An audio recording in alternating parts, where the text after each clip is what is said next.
అతిగా ఆశించే ఓటరు అధికంగా ఆశ చూపించే నాయకుడు ఇద్దరు కూడా సక్సెస్ అయినట్లు చరిత్రలోనే లేదు అన్నట్లుంది ఎన్నికల ఫలితాలు. అయితే హామీలతో హోరెత్తిచ్చిన ప్రధాని మోదీకి కంగు తినే నంబర్ కళ్ల ముందుకొచ్చింది. 400 పార్ పారలేదు సరికదా, గెలుపు దక్కి పరువు పోయినట్లయింది మోదీకి. అసలేమైంది? What's it? లెక్కలన్నీ తారుమారవుతున్నాయి.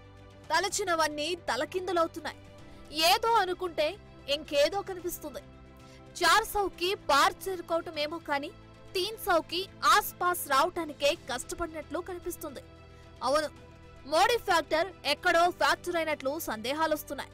ఎన్డీఏ కూటమికి 150 సీట్లైనా వస్తాయా అనుకున్న వారికి షాక్ ఇస్తూ ఎన్డీఏ కూటమికి దాదాపు దగ్గరకు చేరిపోయింది ఇండియా కూటమి.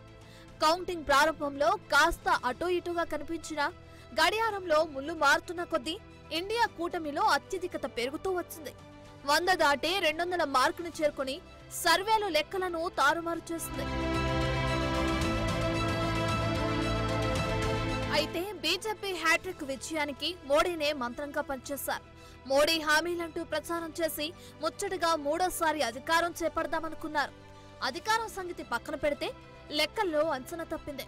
2019లో 303 సీట్లను సొంతంగా సాధించిన బీజేపీ పార్టీ ఈసారి 370 సీట్లు టార్గెట్ గా పెట్టుకుంది. ఇక ఎన్డీఏ కూటమిలో ఉన్న పార్టీలన్నీ కలిసి 30 స్థానాలు గెలుచుకుంటే చాలు 400 సీట్లు సునాయాసంగా సాధించవచ్చని లెక్కలేసింది. అయితే ఇక్కడే కథ అడ్డం తిరిగింది. చివరికి కూటమి పార్టీల నుండే వచ్చిన సీట్లు లేకపోతే ఈ మాత్రం వచ్చేవి కాదనే స్థాయికి వెళ్ళింది. కౌంటింగ్ స్టార్ట్ అయ్యి మధ్యాహ్నం సమయానికి 290కి పైగా స్థానాల్లో ఆధిక్యం సాధించిన ఎన్డీఏ అక్కడి నుంచి డౌన్ అవుతూ కనిపించింది. మరోవైపు ఇండియా కూటమి 230 కంటే పైగా స్థానాల్లో అత్యధికతను చూపించింది.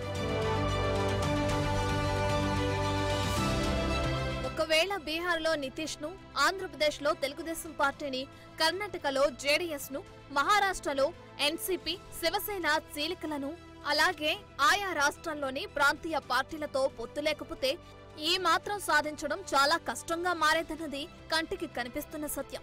అయితే ఇక్కడ ప్రధాని నరేంద్ర మోదీకే అవమానం అంటుకుంటుంది అనడంలో సందేహం లేదు.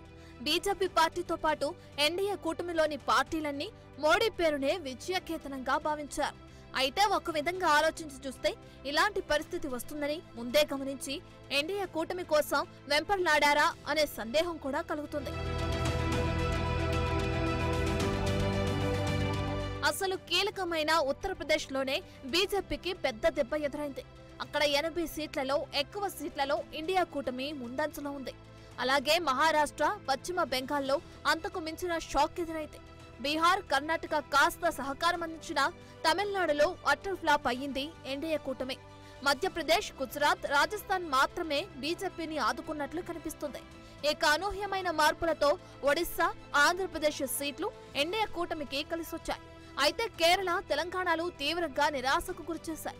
జార్ఖండ్, అస్సాం, ఛత్తీస్గఢ్, ఢిల్లీ, ఉత్తరాఖండ్ లో వచ్చిన సీట్ల వల్ల బీజేపీ తేరుకున్నట్లు తెలుస్తోంది. ఇక తుది ఫలితాలు ఫైనల్ అయ్యే సమయానికి పరిస్థితి ఎలా ఉన్నప్పటికీ లీడ్స్ దశలోనే లెక్కలు మారటంతో బీజేపీ నేతల్లో కాస్త నిరాశ, ఇండియా కూటమిలో కొత్త ఉత్సాహం వచ్చిందనటంలో సందేహం లేదు.